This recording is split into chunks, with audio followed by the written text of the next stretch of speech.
Virgin couple's first night, CEO surrenders to wife's seduction and becomes addicted. Power doesn't always look like noise. Sometimes it enters a room in silence. The heavy ebony door of the penthouse creaked softly as it opened, breaking the hush of the space. Light from crystal chandeliers shimmered above, scattering across the marble floor in streaks like starlight. Beyond the floor-to-ceiling glass windows, the San Francisco Bay blurred into night fog, and the lights of the Golden Gate Bridge flickered like distant embers.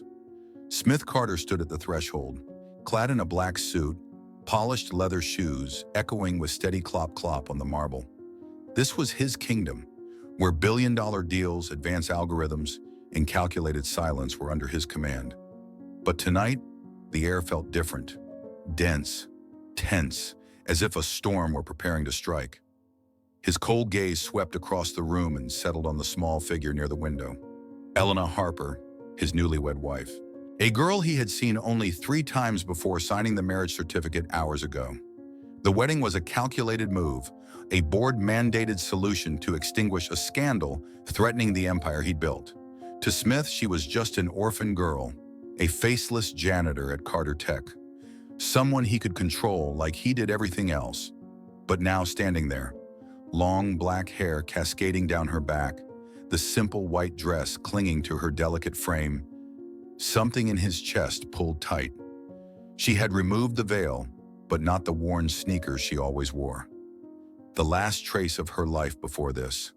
The faint, ethereal light outside illuminated her softly, wrapping her in a glow that made her seem foreign to this world of wealth and glass and chrome. Smith cleared his throat, his voice deep and cold. "You should change. It's late." He didn't want this to drag. The wedding night was a formality, a performance for the media and shareholders. He expected nothing. No emotion, no intimacy, just a non-threatening presence. But then Elena turned around, slowly, deliberately. And when the light hit her face, Smith's breath caught, her deep brown eyes locked onto his. No fear, no hesitation. She didn't look down, didn't avert her gaze. She met him with quiet strength, and something inside him stuttered. She shrugged off her old jacket, letting it fall to the floor. Beneath the simple dress, her silhouette emerged, slender, graceful, and somehow radiant. Smith had seen beauty at galas, banquets, and ballrooms, but no woman had ever made him feel unbalanced. He opened his mouth to speak, to reclaim control, but nothing came. Elena stepped toward him, her bare feet soundless on the cold marble. She stopped inches from him, the scent of cheap soap on her skin clashing with the luxury of the penthouse air. A contrast he found strangely captivating. Her voice cut through the silence, soft but sharp. "Do you think I'm just some ordinary girl you can order around?" Smith was stunned. No one had ever spoken to him like that. Not employees, not rivals, not even board members. But Elena didn't stop at words. Her small hand pressed against his chest right over his vest. Her warmth seeped into his skin. His heart thundered. Blood rushed. Before he could react, Elena rose on her toes, tugged him down and kissed him. It wasn't gentle. It wasn't shy. It was fierce, like a challenge, a fire igniting in the cold. And in that fire, everything Smith thought he controlled began to burn. As Elena's lips parted from his, leaving behind warmth and a gaze that made his heart thunder, Smith couldn't hide the rush of emotion surging in his chest. He looked at her, not as the nameless girl chosen to fix a PR disaster, but as a woman who shattered everything he thought he knew. And in that moment, memory pulled him backward to the night they first met, when everything had begun to shift in ways he hadn't yet understood. It was a cold winter night in San Francisco. Winds swept in from the Golden Gate Bay, carrying salt and chill, brushing against the stone-paved streets. The Carter Tech building, headquarters of the billion-dollar tech empire founded by Smith Carter, stood tall in the city's heart. The top floor was his private domain, sleek, minimal, luxurious. An ebony desk, cutting-edge screens, floor-to-ceiling glass revealing the glowing skyline. That night it was close to midnight. Smith remained at his desk, icy blue eyes locked on glowing financial charts. At 30, he was one of the youngest and most powerful CEOs in Silicon Valley, having built Carter Tech from scratch, specializing in AI and cybersecurity. But beneath the glittering surface and ruthless logic, Smith was a lonely man. Raised in a wealthy, loveless family, he learned early to bury emotions, to become a perfect machine, untouchable. Feeling his mind fog with fatigue, he stood, stretched, and wandered down the quiet floor. Cold LED lights lined the hallway, casting a surreal glow. The only sound was wind sighing between the glass seams. Then he heard it, a voice, soft, ethereal, humming an old American folk song. "Oh, Shenandoah, I long to see you. Away, you rolling river." It wasn't loud, but it echoed, warm as sunlight in a cold place. Smith stopped. Who was here at this hour? He followed the voice. His polished shoes echoed clop-clop on marble.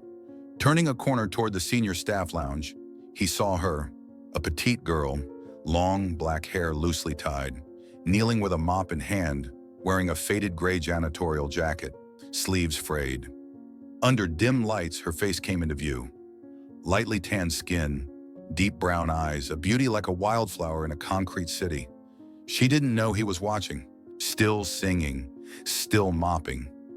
"Oh, Shenandoah, I long to hear you. Away, I'm bound away." Smith stood frozen. Something stirred in his chest.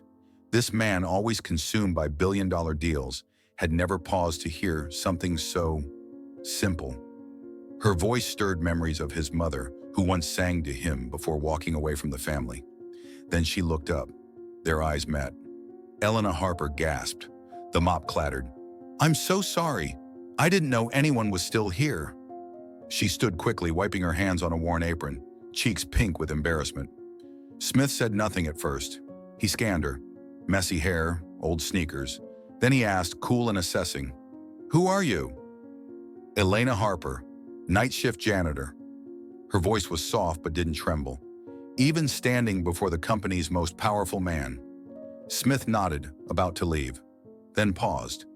"That song, why were you singing it?" The question escaped him. He didn't know why he cared. Elena blinked, then smiled, warm, like morning sun. "I learned it at the orphanage in Oakland. I sing it at night. Helps me feel less alone." Alone! A word Smith understood more than anyone, though he'd never said it aloud. He nodded, said nothing, and walked away. But her voice lingered like a melody he couldn't shake. The memory faded like an old film reel, slow, vivid, and filled with echoes long gone. Smith blinked back into the present, his chest still tight with the lingering sound of that voice in the hallway. Reality returned, soft chandelier light around him, and Elena's kiss still fresh on his lips. This wedding night was no longer a performance. It was becoming a turning point he hadn't seen coming, one that would rewrite everything he thought he knew about control, power, and love. Smith Carter stood frozen after that fierce kiss, his breath unsteady, hands still resting on the slender shoulders of Elena Harper. The kiss, which he had assumed would be nothing more than an impulsive reaction, had ignited a fire in his chest, melting every wall he had built. Elena stood in front of him, her deep brown eyes glowing with bold light. No fear, no awkwardness. The simple white dress hugged her graceful curves, and her black hair spilled over her shoulders like a stream of silk.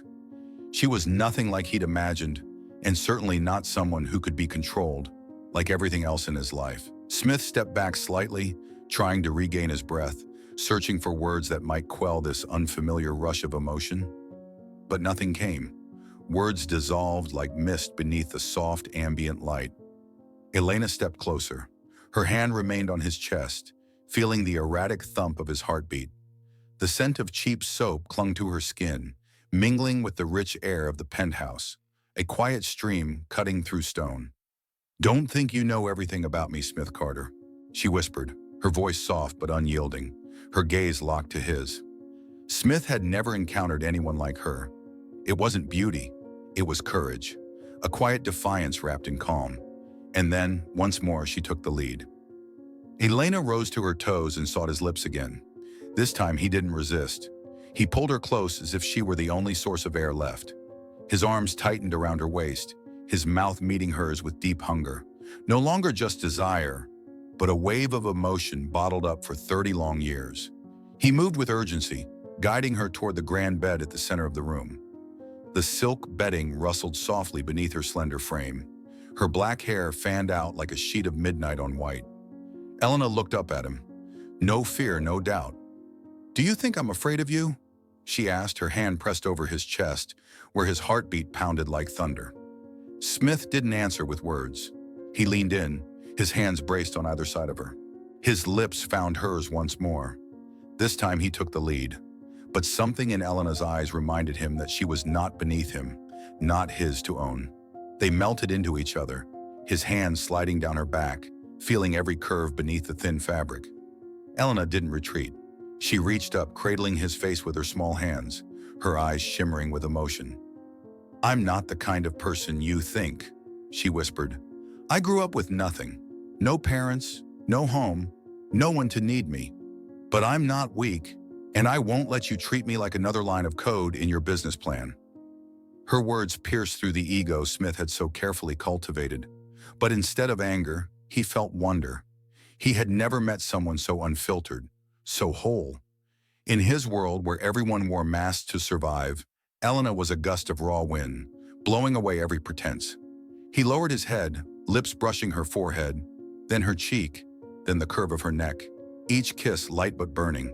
"I've never wanted anyone the way I want you right now," he confessed, the words thick with disbelief, almost foreign in his mouth. Elena smiled faintly, her fingers stroking his cheek, tracing the tan skin. "Then don't stop," she said softly, her eyes full of trust and invitation. And so they surrendered. No more walls, no logic, no roles or reputations. Just skin to skin, breath to breath, hearts echoing each other in a rhythm slow but fierce. Smith shed his vest, then his shirt, revealing a strong frame and faint scars, silent witnesses to years of relentless ambition. Elena's fingers traced them gently, seeing not just the powerful CEO, but the man beneath the armor. He gave her not only his body, but the most vulnerable parts of himself. When her white dress slipped to the floor, Smith paused. He stared at her as if beholding something sacred. Her beauty wasn't crafted or performed. It was honest, natural, and disarming. "You're so beautiful," he whispered, his voice trembling slightly. Elena smiled, though this time there was a hint of sadness in it. "No one's ever said that to me. At the orphanage, I was just the girl no one looked at." Her words sliced into his chest. He lay beside her, stroking her hair slowly, gently, as if soothing an old ache in them both. "I know what that feels like." His voice was low, each word weighed. "My parents had everything, money, homes, but never time for me. My mother left. My father only cared that I became the perfect heir. I grew up in a house where no one really saw me, just what I could do for them." Elena turned, eyes shimmering. She found his hand and laced her fingers through his. "Then we're more alike than you thought. I used to believe I'd always be alone, but tonight you make me feel different." Smith pulled her closer, holding her as if to keep her from disappearing. "Me too. I never thought I needed anyone, until I met you." They lay there, wrapped around each other in the quiet of the room, their breathing mingling with the hush of wind outside. But the silence wasn't empty. It pulsed with everything they hadn't said out loud. That night wasn't just a wedding night. It was a collision of two lonely souls who finally found a place to rest in each other. After the wedding night, Smith Carter's life changed completely. The man who once stood at the peak of the tech world, who ran hundreds of employees and signed billion-dollar deals, now stepped back, not out of loss, but because he had found something more valuable than any success. A woman who stirred the frozen world inside him. Elena Harper, once a nameless shadow in the Carter Tech hallways, now lived beside him, yet never tried to take the spotlight. She remained the same, quiet, gentle, observant, and always cautious of others' gazes, especially in a world that wasn't built for her. Smith quickly realized Elena didn't belong in glass towers, under chandelier lights or in billion-dollar boardrooms. She looked misplaced in the lavish penthouse, like a small blade of grass lost in an artificial garden. One early spring morning, as fog clung to the windows, Smith drove her out of the city. He didn't say much, simply guided the car through winding tree-lined roads toward the redwood forests, where nature still lived untouched by noise and luxury. The Tesla stopped before a modest wooden cabin, its moss-covered roof nestled among towering ancient trees. The windows opened to a vast green canopy. Inside, an old stone fireplace, and the scent of pine filled the space with warmth. "I bought this for you," Smith said, gently squeezing Elena's hand. "Out here, you can truly breathe." Elena said nothing. She only nodded, her lips pressed tightly together, eyes glistening with tears. Not from joy, but because her heart, hardened by years of scarcity, didn't know how to accept kindness so freely given. They moved in just a few days later.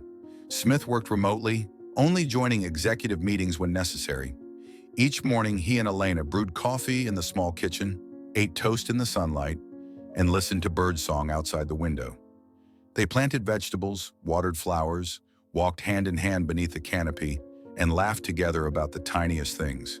Elena loved the late afternoons best, when Smith lit the fireplace and they sat quietly reading, or she told stories from her childhood, of the orphanage, of cold winters with too few blankets, of New Year's days when no one came to visit.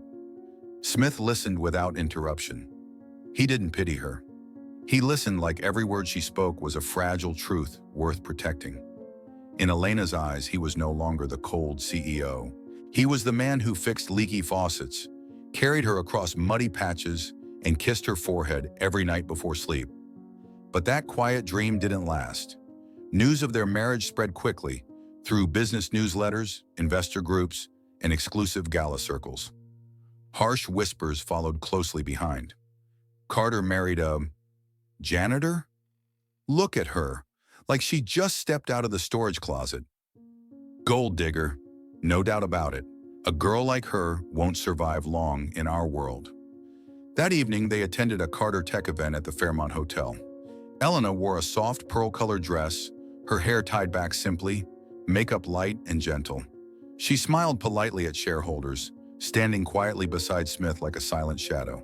But then, just behind her, words cut through the air, loud enough to pierce through silk and dignity alike. What does she have besides a halfway decent face? Smith will get bored soon. A girl with no education, no pedigree, standing next to him? It's a joke. Elena froze. The wine glass in her hand trembled slightly. She didn't turn, didn't speak, didn't cry, but something cracked in her chest, a fracture thin as a knife across glass.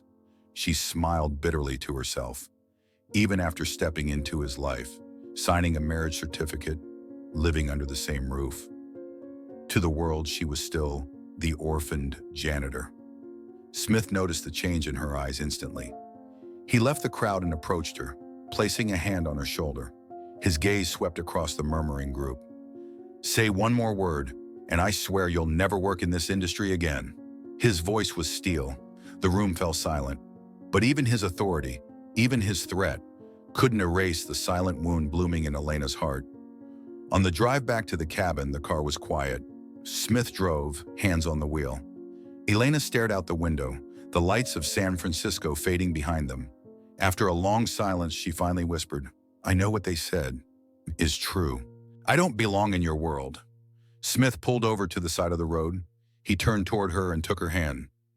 "You're wrong. You belong in my life. No one else. You are my family." Elena looked at him. She wanted to believe him, but the wound was still raw. Trust wasn't enough to silence the stares she endured. But how long until you start listening to them too? When I'm not polished enough, not refined, not suitable enough? Smith squeezed her hand tighter, his eyes unwavering. "I've met 100 perfect women in elite circles, but only you, a girl in old sneakers, singing folk songs in the hallway, made my heart come alive." They held each other tightly, surrounded by the whisper of pine trees and the faint scent of firewood. But from that night on, Elena carried a quiet fear. Not because she doubted Smith's love, but because she doubted the world he came from. And as another shadow slowly crept toward them, silent, unseen, neither of them knew the greatest test still lay ahead. Ever since that evening at the gala, even though Smith tried to keep Elena wrapped safely in the calm he had built deep in the redwood forest, a quiet turmoil began to stir within her. It wasn't doubt about his love, not even once, but something heavier, a fear that the world he belonged to would always look down on her, no matter how much she tried. She said nothing. She still smiled each morning, still brewed the coffee, still held his hand gently as they walked beneath the towering trees. But inside her was a darkness she didn't speak of, a weight shaped by the whispers from that night. She's not worthy? A janitor orphan girl? Smith must have lost his mind. Elena had grown up with scorn. It was nothing new. But when it came from his world, the world of suits, crystal glasses, and eyes that judged, it hit differently, deeper, colder. Smith wasn't blind. He noticed her eyes dull during video meetings, the way she lingered longer by the window, staring into nothing. He knew she was holding everything in, trying not to burden him, and he in return was trying to carry the whole world on his own shoulders to protect her until the storm hit. One late night, Smith received a call from the board. Carter Tech had been hacked. Sensitive client data leaked. Stocks plummeted. Online headlines exploded with scandal. CEO distracted by affair with janitor wife? Smith Carter destroys legacy over love? Each headline cut deep, not because he felt ashamed, but because he feared Elena might read them. He buried himself in work, sleeping at the office, joining back-to-back meetings, calling in legal teams. But he said nothing to her. He thought silence was protection, but silence was the very thing driving them apart. One evening, the sky turned gray. Rain began to fall. When Smith pushed open the wooden door exhausted, his shirt wrinkled, shoes muddy, Elena was already waiting by the fireplace. "Something's happening, isn't it?" she asked, voice low but firm. He hesitated, removed his jacket, and avoided her gaze. "It's nothing serious. Don't worry." "Don't lie to me," she cut in, her tone sharp. "I'm not blind. I see how tired you are. You disappear every night. I hear what they say out there. I have ears, Smith." He sighed and dropped his bag onto the chair, sinking onto the couch, head in his hands. "Ethan Grayson hired hackers to attack our system. The board is in chaos. The media's twisting everything." Elena didn't speak for a few seconds. Then she sat beside him, quiet but present. "Why didn't you tell me?" "Because I didn't want you to worry. You've been through enough." "I don't want a fake bubble of peace," she whispered, her voice trembling. "I want trust. I want to stand beside you, not behind you." Smith stayed silent. Elena stood slowly, her eyes welling up as she pulled her coat from the hook. "I've been belittled all my life, but I won't accept being treated like I'm weak by the man I love." "I don't think that," Smith said quickly, stepping forward. "Then why did you hide it? Why treat me like glass?" Tears rolled down her cheeks. "I'm not a doll in a glass cabinet, Smith. I'm a real person. I want to fight with you, not be wrapped in gentle lies." And with that, she stepped out into the cold, closing the door behind her with a sharp, final sound. Smith panicked. He ran after her, shouting her name into the growing storm. But her figure had already disappeared into the fog and rain between the trees. Without thinking, he jumped into his car, speeding down the winding roads of San Francisco, from the steep curves of Russian Hill to the dim alleys of Chinatown. Each second scorched through his ribs like a wildfire he couldn't outrun. Finally, he saw her.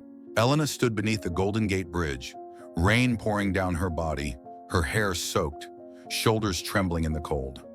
The red lights of the bridge flickered across the wet pavement. Smith slammed on the brakes and jumped out, suit drenched in seconds. "Elena!" he cried, his voice breaking through the wind. She turned around, her eyes swollen. "Go back, Smith!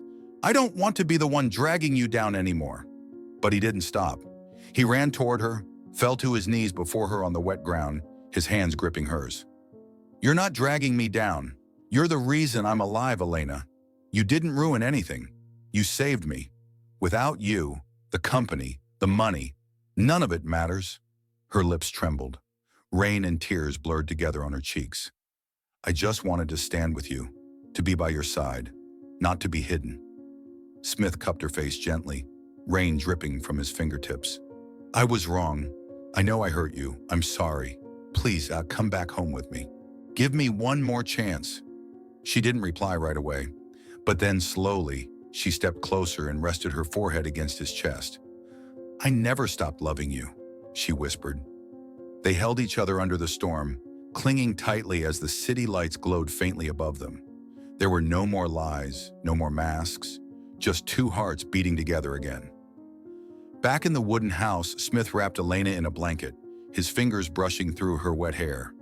The fireplace crackled softly beside them. He sat at her side, holding her hands in his. I promise, he said, voice hoarse with emotion. From now on, I won't hide anything from you.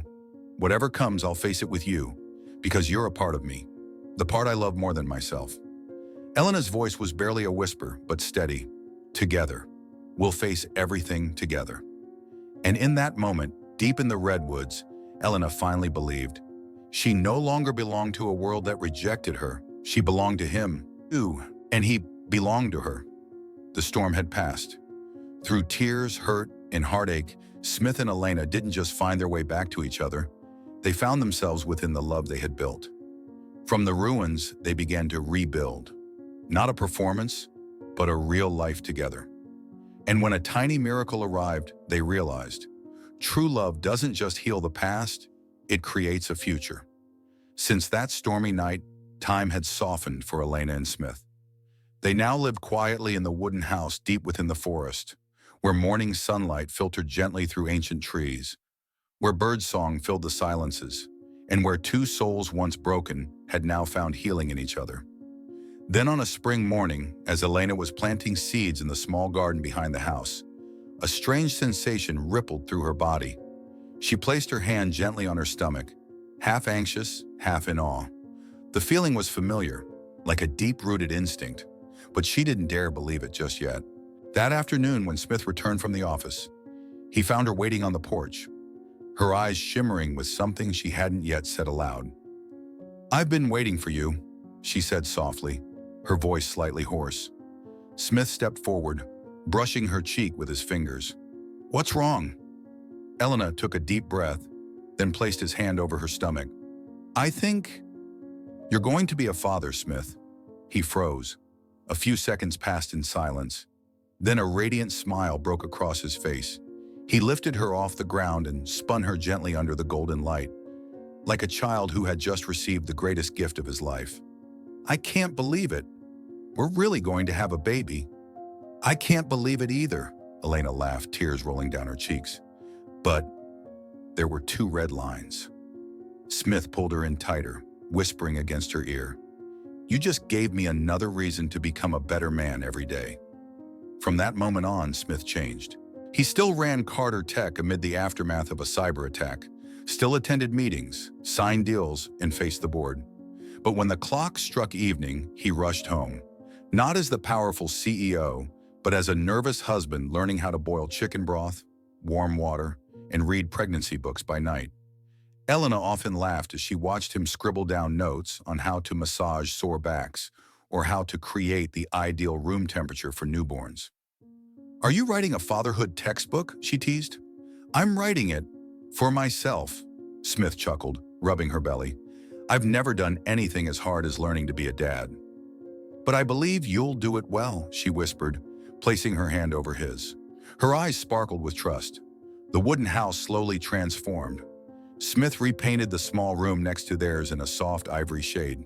He installed baby curtains, set up a crib, and filled the drawers with pastel-colored baby clothes. At night, he would place his hand over Elena's belly and whisper, Hey, little one, Daddy's here. Your mommy is the most amazing woman in the world. Did you know that? As Elena's belly grew, so did their love. Until one late autumn night, when wind howled outside the windows, and the forest was drenched in rain. Midnight. Smith, Elena whispered, her voice trembling. I think it's time. Smith shot up, panic in his eyes. Are you sure? A sharp contraction bent her over, her hand gripping the sheets tightly. Smith darted around, grabbing the hospital bag and car keys, ready to head into the city. But when he opened the door, he froze. A massive tree had fallen across the path. The rain was pouring relentlessly. Every way out was blocked. "No, no, no, no," he muttered, hands trembling as he grabbed his phone.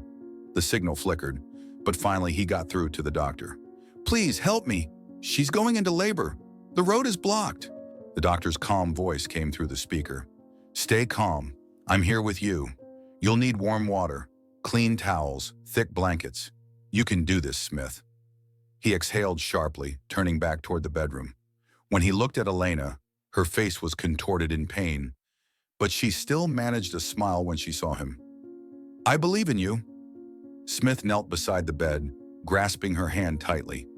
"We'll get through this. I'm right here." The contractions came fast and hard. The small wooden room filled with the sound of rain, shallow breaths, and the doctor's instructions from the speaker. Elena clenched her jaw, her forehead soaked with sweat. "Smith, I'm so tired." "You're almost there, love. You're doing so well. I'm with you." And then, piercing through the storm, came a tiny cry. Smith reached out with shaking hands and caught their baby girl. Soft pink skin, black hair, eyes still closed. "A daughter," he whispered, tears falling. "She's healthy. Elena, she's healthy." Elena opened her eyes, weak but glowing, as he laid the baby on her chest. "She's beautiful," she whispered. "Hello there, my little angel." Smith leaned down and kissed both mother and daughter, his arms trembling as he embraced them. "You two are my whole world. I don't need anything else. No power, no titles. Just this. This is everything." Inside the small cabin, surrounded by trees, the rain slowly began to fade, replaced by a sacred silence. By the warmth of the fireplace, a family had just been born. Not out of perfection, but from honest, wholehearted love. Smith Carter, the man who once believed the world could be controlled, now understood. Family isn't something to manage. It's something to give your heart to. When the rain stopped falling, Smith finally understood. His life was no longer about billion-dollar deals or ultimate power. Now, every morning waking beside Elena, every giggle from their daughter echoing through the wooden home in the forest, he knew the most precious thing wasn't what he once fought so hard to win. It was what he had nurtured with his heart. And on one soft sunlit afternoon, as golden rays spilled gently through red autumn leaves, Smith sat quietly in the garden, watching the two women he loved most, and whispered to himself something he'd never dared to admit before. That morning, the redwood forest was as still as a watercolor painting. Sunlight filtered through the canopy, casting warm golden patches across the leaf-strewn ground. Smith stood on the front porch, holding his tiny daughter in his arms. She was asleep, her rosy lips gently pressed together, one tiny hand loosely clutching his shirt. Every time he looked down at her, his heart stirred like it had the very first time. In the garden below, Elena sat on a stone step between rows of pale lavender. She was singing a quiet old melody, her voice light as the breeze. Her long black hair floated gently in the morning sun. The scene, so simple yet full of life, captivated Smith in a way he couldn't explain. He had witnessed the grandest moments of life: product launches in Silicon Valley, $100 million acquisitions, skyscrapers that bore his name. But none of those had ever made his heart feel as peaceful as this one. Smith took a deep breath. He sat down on the wooden bench by the porch, gently cradling his daughter, his eyes still fixed on Elena, as she smiled at a sparrow perched on the fence. And then, in the quiet of that morning, he said to himself, without needing to say it aloud, "I once built an empire out of code and financial metrics, but the most beautiful thing I've ever created is a home with her." There was nothing else to be said. In the heart of a man who once stood at the peak of power, now remained only one quiet truth. True love has the power to change a person completely,